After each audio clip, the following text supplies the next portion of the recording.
우리가 5월 만나 기도회를 주제가 순례의 길을 걷고 있습니까? 라는 주제로 만나 기도회를 하고 있습니다. 우리가 첫날에는 이런 말씀을 드렸습니다. 성도는 순례의 길을 걷는 사람인데 그 길을 걷기 위해서 제일 먼저 해야 되는 것은 일단 내가 발을 딛고 있는 그곳을 떠나야 된다라고 말씀을 드렸습니다.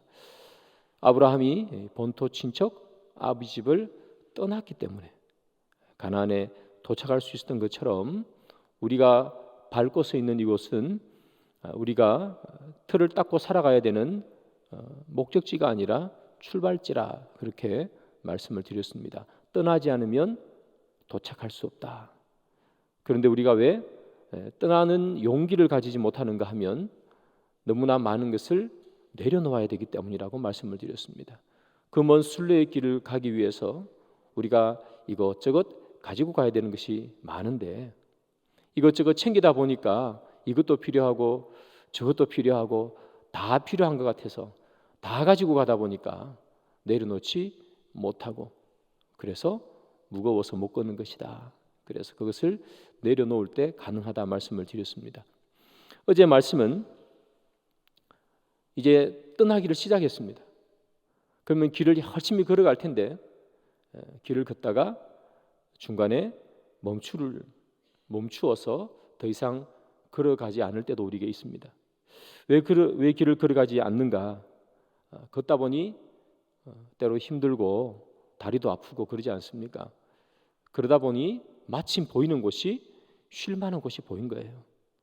에돔도 보이고 모압도 보이고 아름답게 쉴 만한 곳이 보이다 보니까 오늘만 쉬어야지. 그렇게 그곳에 짐을 내려놓고 쉬다 보니까 내일 되니까 떠나기가 싫은 거예요. 왜? 떠나면 또 아프지 않습니까? 제가 군대에서 행군한 거 말씀드렸잖아요. 일단 쉬었다가 다시 가면 너무 아프다고. 온 발에 물집이 있으니까. 차라리 안 쉬는 게 낫지. 쉬었다가 다시 가려니 그 고통이 너무 심하니까 오늘 쉬고 또 내일도 쉬고 하루만 더 쉬고 그렇게 하다 보니까 떠나려는 마음이 사라져버린 것이 아닌가. 그래서 우리가 꼭 기억해야 되는 것은 잠시 잠깐 멈출 수는 있지만 그러나 그것은 우리가 머물러야 할 곳이 아니고 지나가야 할 곳이라는 것을 기억해야 한다라는 말씀을 드렸습니다.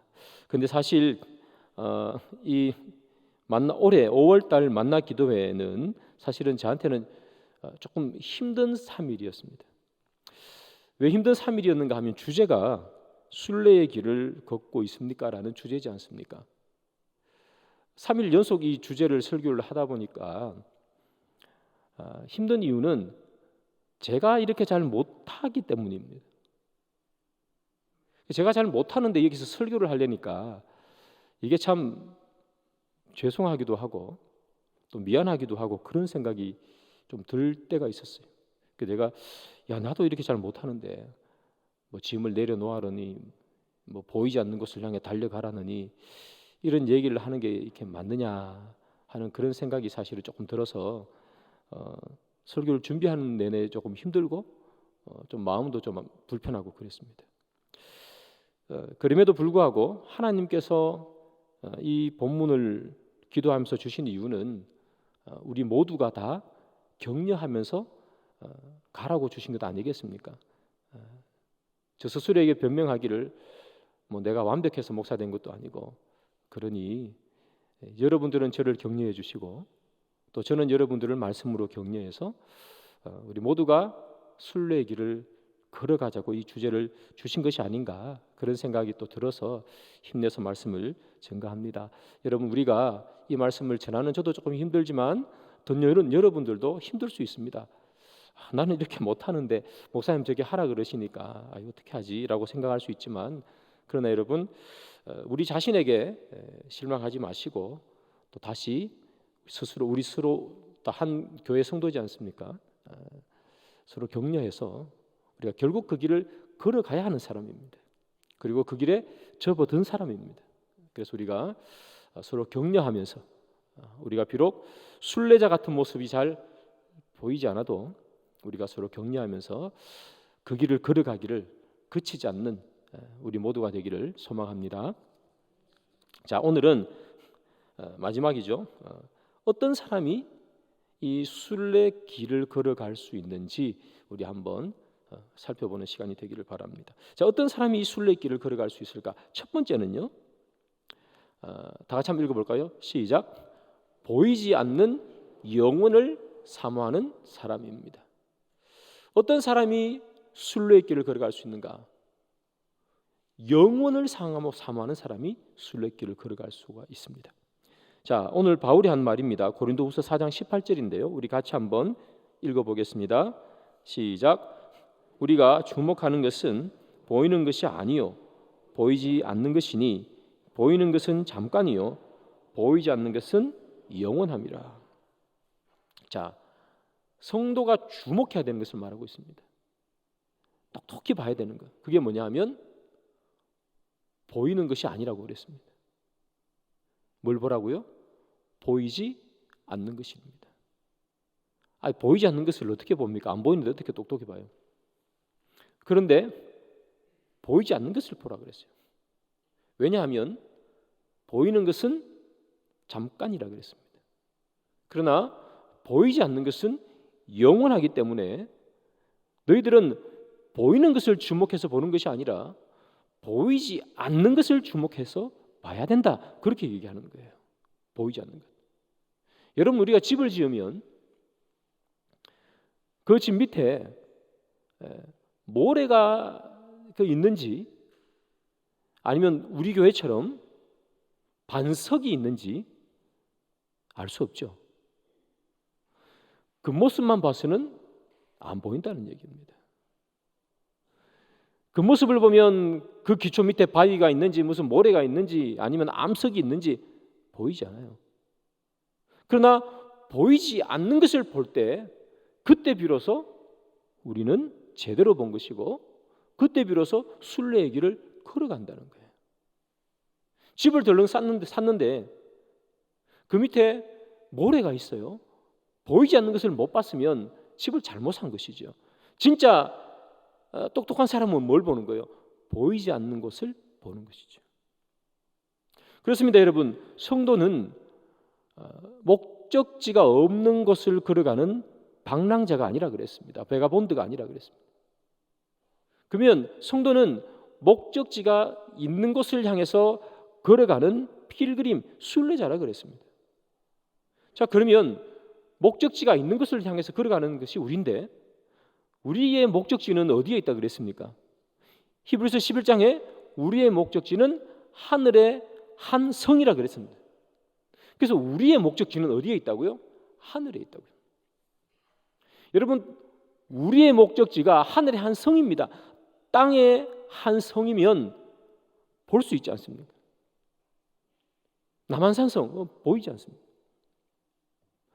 땅의 성이면 보이는데 우리의 목적지는 이 보이는 땅을 걸어가는 사람들이 아니라 보이지 않는 성을 향해 걸어가는 사람들이라고요. 그래서 보이지 않는 성을 향해 걸어가는 사람들이기 때문에 우리는 보이지 않는 것을 볼 수 있는 믿음이 있어야 된다는 거예요. 그런데 보이지 않는 것은 영원하다 그랬지 않습니까? 그래서 보이지 않는 영원한 것을 믿는 믿음이 있어야, 그것을 사모하는 마음이 있어야 우리는 이 순례의 길을 걸어갈 수가 있는 거예요.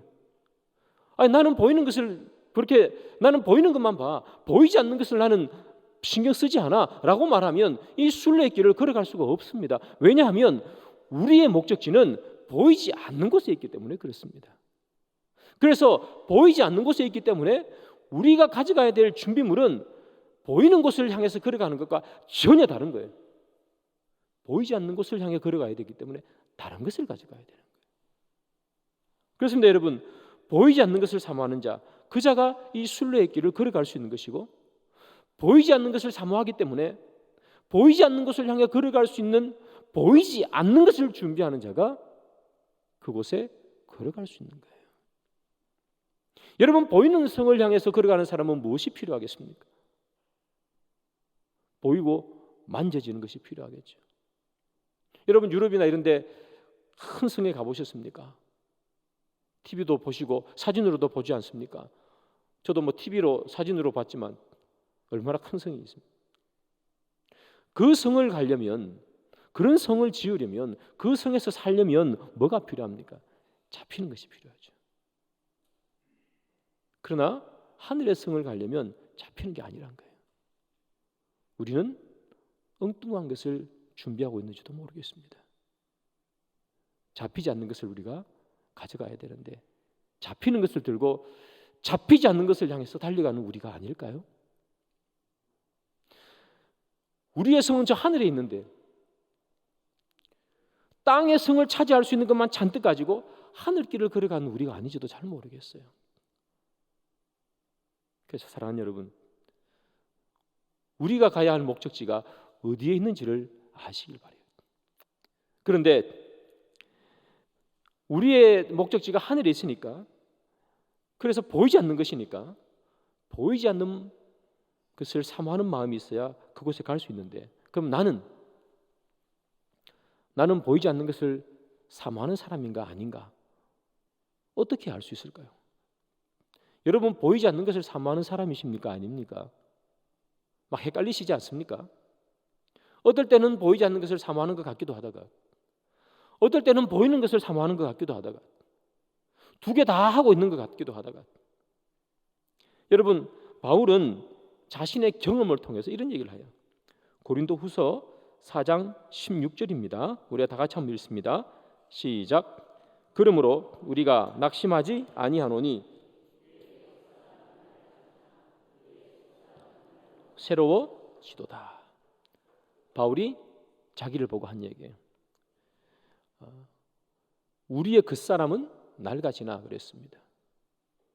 우리의 그 사람은 점점점 낡아지죠.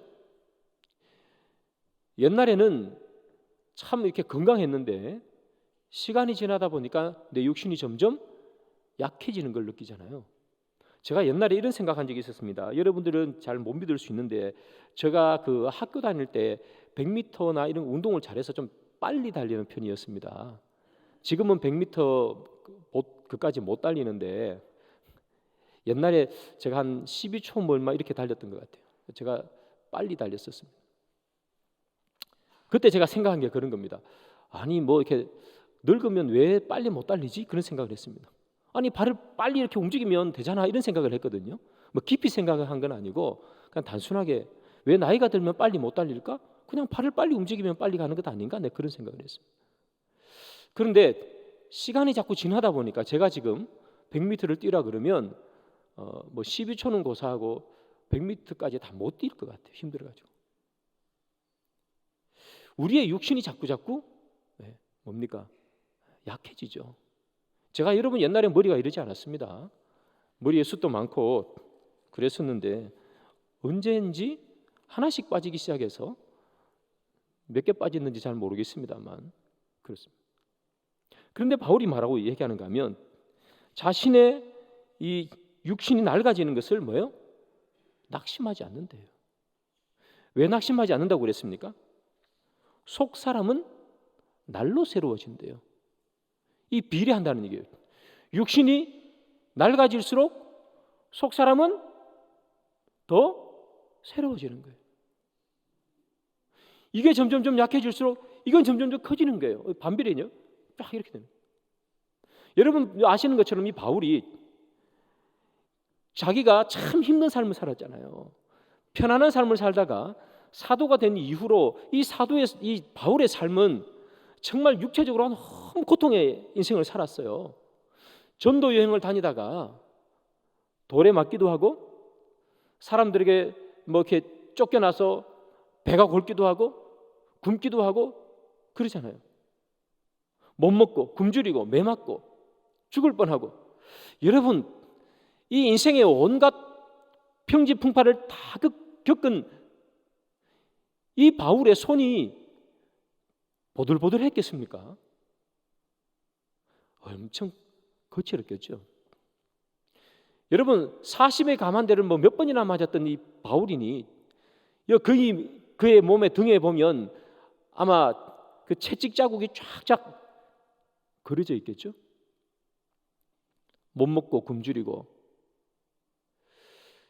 그의 얼굴이 여러분 뭐 이렇게 동안처럼 그렇겠습니까? 제가 느끼기에 생각하기에 보통 사람보다 훨씬 더 늙어 보였을 것입니다. 그의 겉모습은 일반 사람에 비해서 볼품 없었을 것이에요. 그래서 고린도교의 성도들 중에 이 바울의 겉모습을 흉보는 사람들도 있었습니다. 왜 그 모양이냐고. 여러분, 그런데 바울이 하는 말이 뭐냐 하면 자기의 육신이 점점점 약해지는데도 불구하고 하나도 낙심이 안 된대요. 왜냐하면 이게 약해질수록 속 사람이 계속해서 더 새로워진다는 거예요. 이게 늙어갈수록 이건 더 새로워진다는 거예요. 깨끗해진다는 거예요. 그래서 여러분, 바울이 죽기 전에 그가 이런 말을 합니다. 나는 선한 싸움을 싸우고 달려갈 길을 달리고 믿음을 지켰으니 라고 표현해요. 여러분, 선한 싸움을 싸웠대요. 치고받고 한 싸움은 아니지만 정말 치열하게 싸운 바울 아닙니까? 그는 달려갈 길을 달렸대요. 바울이 달려간 길이 얼마나 거친 길입니까? 믿음을 지켰대요. 그가 믿음을 지키기 위해서 얼마나 많은 고분분투를 했습니까? 그의 몸이 그 모든 것을 다 받아냈지 않습니까? 우리 가운데도 인생의 역경을 많이 거치어 온 사람은 이 몸에 다 그게 남아있지 않습니까? 우리 옛날 어르신들 다 팔다리 아픈 거 다 그런 것들 아니겠어요? 옛날에 자녀들 키우고 뭐 입히고 하려고 못 먹고 못 입고 일하시고 해서 지금 다 아픈 거 아니에요? 못 쉬고 병원 제대로 못 가고. 바울도 그런 거죠. 바울의 몸에 자기 인생에 흠나는 것이 다 묻어 있었어요. 싸우고 달리고 믿음을 지키기 위해서. 그런데 바울이 하는 말이 뭐냐면 내가 선한 싸움을 싸우고 달려갈 길을 달리고 믿음을 지켰으니 의의 면류관이 준비되어 있다. 그렇게 표현해요. 자기의 몸이 달려가고 싸우느라 점점 더 약해질수록 바울이 더 뚜렷이 보는 것은 뭡니까? 면류관이에요. 면류관이 있지. 바울이 그래서 자기의 육신이 낡아지면서도 불구하고 낙심하지 않았던 이유는 자기의 속사람이 계속해서 새로워질 수 있었던 이유는 면류관 때문입니다. 하나님이 주실 면류관. 사람들은 못 알아줄 수 있겠지요. 여러분 스스로 신앙의 삶을 살기 위해서 많이 부단히 힘들고 때로는 결단하고 어려운 길을 걸어오신 분들이 여기 있는 분들 아니겠습니까? 우리는 주일날 교회에서 보는 모습밖에 못 봐요. 그러나 여러분들의 인생에 얼마나 많은 어려움과 믿음을 저버릴 만큼 힘든 일들이 우리에게 서로 다 말 못한 일들이 있었겠습니까? 그 말 못한 일들을 여러분 스스로 믿음을 지켜내며 그 어려운 가운데서도 하나님을 잃지 않기 위해서 얼마나 다 발버둥 쳤겠습니까? 그걸 다 옆에 있는 사람에게 어떻게 이야기하고 살겠습니까? 그냥 다 감내하는 거죠. 내 몸으로. 그것을 주님께서는 보시고 뭐라 하는 거예요? 면류관을 주신다는 거예요. 면류관을. 사람들은 다 몰라줘도 그래요. 내가 얼마나 헌신했는지 사람이 몰라줘도 주님은 뭐 하신다고요? 면류관을 주신대요. 바울이 하는 말입니다. 그래서 내가 이 육신은 다 낡아지고 약해지고 힘들어져도 내 속사람이 계속해서 기쁜 것은 주님이 면류관을 주시기 때문이에요. 사랑하는 여러분, 내가 과연 이 순례의 길, 믿음의 순례의 길을 걷고 있는지 아닌지를 알 수 있는 방법은 바로 이거지요. 내가 시간이 갈수록 더 또렷이 보이지 않는 저 면류관이 또렷이 보이는가? 저 또렷한 보이지 않는 저 면류관을 또렷이 보면서 내가 믿음의 길을 때로는 싸우기도 하고 때로는 지키기도 하고 때로는 달려가고도 있다면 그것은 우리가 순례의 길을 걸어가고 있는 사람이겠죠. 그런데 시간이 흘러갈수록 저 면류관이 보이지 아니하고 내 육신이 날마다 새로워지지 아니하고 내 육신이 낡아가는 것으로 낙심하고 내 육신이 지쳐가고 힘들어가는 것으로 불평만하고 있다면 그것은 순례자의 길을 걸어가는 자세가 아닐 것입니다. 사랑하는 여러분, 우리는 사람이라서 점점 때로는 나이가 들어가고 내 육신이 약해져 가는 것을 보면서 때로는 낙심할 수도 있고 때로는 힘들 수도 있습니다. 그럼에도 불구하고 우리가 그곳에서도 그런 상황 속에서도 힘을 얻어야 하는 것은 우리 육신이 약해질수록 면류관에 가까이 가는 순간이기 때문에 그렇습니다. 여기 있는 우리 모든 성도님들이 그런 면류관을 바라보시는 그런 성도님 되기를 바라고 하늘에 있는 성을 향해서 달려가는 성도님들이 되기를 바랍니다. 그래서 영혼을 사모하는 사람, 보이지 않는 것을 사모하는 사람, 그 사람만이 순례의 길을 걸어가는 사람이라 믿습니다. 자, 어떤 사람이 순례의 길을 걸어갈 수 있는가? 첫 번째는 보이지 않는 영혼을 사랑하는 사람입니다. 자, 두 번째는 뭐냐? 두 번째는 다 같이 읽습니다. 믿음으로 행하는 사람입니다. 믿음으로 행하는 사람. 자, 사람은 어떻게 행동할까? 여러분, 사람은 어떻게 행동하는 것 같습니까? 사람은 생각하고 행동하겠죠. 생각하고 판단하고 행동합니다. 물론 아무 생각 없이 행동하는 사람도 있습니다. 그래서 생각하고 행동하는 사람은 양반이겠습니다. 자, 그런데 순례의 길을 걷는 사람은 어떤 사람인가? 고린도후서 5장 7절입니다. 우리 다 같이 한번 읽습니다. 시작. 이는 우리가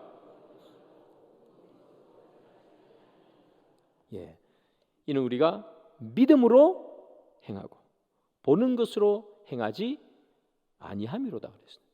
믿음으로 행한다 그랬습니다. 순례자는 어떤 사람인가? 믿음으로 행한다는 겁니다. 여러분, 믿음으로 행한다는 말이 무슨 말입니까? 믿음으로 행한다는 말은 내 생각과 생각에 따른 판단으로 행동하는 사람이 아니라는 뜻입니다. 믿음으로 행한다는 것은 믿음이 내 행동의 기준이 되는 사람을 말합니다. 즉, 다시 말하면 믿음으로 행하는 사람은 기준이 바뀌는 사람입니다. 나를 움직이게 하고 나를 행동하게 만드는 기준이 바뀐 사람, 이 사람이 순례의 길을 걷는 사람이라는 이야기입니다. 자, 그러면 믿음으로 행하는 사람이 순례의 길을 걷는데 그 믿음은 도대체 어떤 믿음을 말하는 건가 한번 보겠습니다. 히브리서 11장 13절입니다. 우리가 다 같이 읽습니다. 시작. 이 사람들은 다 믿음을 따라 죽었으며 약속을 받지 못하였으되 그것들을 또 땅에서는 외국인과 나그네임을 증언하였으니. 자, 이 사람들은 이렇게 되어 있습니다. 이 사람들이라는 얘기는 히브리서 앞에 나오는 많은 믿음의 사람들을 말합니다. 아브라함도 들어가고 사라도 들어가고 야곱, 요셉 막 다 들어갑니다. 자, 이 사람들은 약속을 받지 못하였으되 멀리서 보고 환영했다 이렇게 되어 있습니다. 자, 이 사람들은 멀리서 보고 환영했습니다. 그 멀리서 봤다는 이야기가 저 멀리 먼 물체가 있어가지고 멀리서 봤다는 그런 얘기가 아닙니다. 자, 약속을 받지 못했잖아요. 약속을 못 받았어요. 구세주가 누군지 약속을 못 받았다는 이야기예요. 구약시대 때 사람들은. 그런데 언젠가는 메시아가 오겠지 라고, 언젠가는 그 하나님께서 말씀하신 그 구원자가 오겠지라는 그 소망을 품고 멀리서 보고, 그런 이야기입니다. 환영했다 그래 있잖아요. 아니 뭐 보이는 게 있어야 환영을 하죠. 그런데 오겠지라고 미리 환영했다는 이야기입니다. 그래서 멀리서 보고 환영했기 때문에 구약의 성도들은 어떻게 구원받았는가? 메시아가 올 것을 기대하고 구원받는 것이고, 신약의 성도들은 메시아를 왔기 때문에 그 메시아를 보고 믿으며 구원받는 겁니다. 올이라고 생각하고 믿음을 따라 죽었다 그렇게 되어 있습니다. 이 믿음은 무슨 믿음인가? 이 믿음은 구세주가 올 것을 본 믿음입니다. 아직 보이지 않지만 본 것으로 믿는 믿음입니다. 무슨 말씀인지 아시겠습니까? 이들의 믿음은 어떤 믿음인가? 보이지 않는 것을 보는 믿음이라는 얘기입니다. 보이지 않는 것을 보는 믿음. 약속하지 않았지만 오실 것을 믿고 생각하며 따라갔습니다. 그리고 믿음을 따라 죽었습니다. 보이지 않지만 보고 믿었다는 얘기입니다. 보이지 않는 것을 보는 믿음입니다. 여러분, 보이지 않는 믿음, 보이지 않는 것을 보는 믿음이 도대체 뭐냐? 아니, 어떻게 보이지 않는 것을 믿을 수 있느냐? 이렇게 말할 수 있습니다. 여러분, 김태진이라는 작가가 있습니다. 이 사람이 쓴 책이 있는데, 책 제목이 아트 인문학, 보이지 않는 것을 보는 법이라는 책입니다. 아트 인문학, 보이지 않는 것을 보는 법. 이 책은 어떤 내용이 있는가 하면요, 위대한 미술가들의 작품이 소개됩니다. 위대한 미술가들의 막 작품이 소개되는데, 그것도 그냥 유명한 작품을 소개한 것이 아니라, 저는 이제 미술 전공을 하지 않았기 때문에 미술사의 미술의 한 패러다임을 바꾸는 그런 그림들이 있겠죠. 그 패러다임을 바꾸는 그런 그림들을 소개하는 거예요. 그런 그림들을 소개하면서 이 작품이 왜 이 미술사의 이 한 획을 긋고 이 미술의 흐름을, 패러다임을 바꾸는 그런 그림이 되었는가를 설명하는 책입니다. 자, 이 책의 서평에 보면 어떤 위대한 미술가들이 패러다임을 바꾸었는데 어떻게 해서 패러다임을 바꾸었는지 설명하는 내용이 있습니다. 이렇게 말합니다. 보이지 않는 것을 보려고 보이는 것을 집중했기 때문이래요. 무슨 말인지 아시겠습니까? 보이지 않는 것을 보려고 지금 눈에 보이는 것에 집중해서 봤다는 거예요. 눈에 보이는 것을 집중해서 본 이유가 뭐예요? 보이지 않는 것을 보려고. 그래서 집중해서 봤더니 보이지 않는 것이 보이더라는 거예요. 그래서 그런 영감으로 또는 기법으로 그림을 그려서 그게 미술사의 패러다임을 바꾸는 그런 그림이 되었다는 겁니다. 오늘 우리 성경도 그런 얘기를 합니다. 보이지 않는 것을 보기 위해서 보이는 것에 집중하면 보이지 않는 것이 보인다는 거예요. 성경을 봅시다. 고린도후서 5장 1절입니다. 우리 다 같이 한번 읽습니다. 시작. 만일 땅에 있는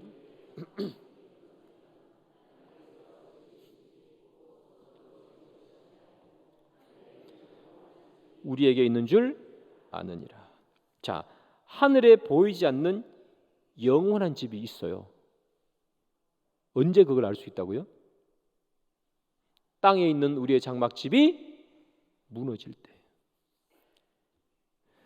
땅에 있는 장막집이 무너지면 하늘에 영원한 집이 있다는 것을 그때 비로소 깨닫는다는 거예요. 하늘에 집이 있다는 것을 언제 알 수 있느냐? 땅에 있는 집을 유심히 쳐다볼 때 안다는 거예요. 여러분, 땅에 있는 집이 무너졌어요.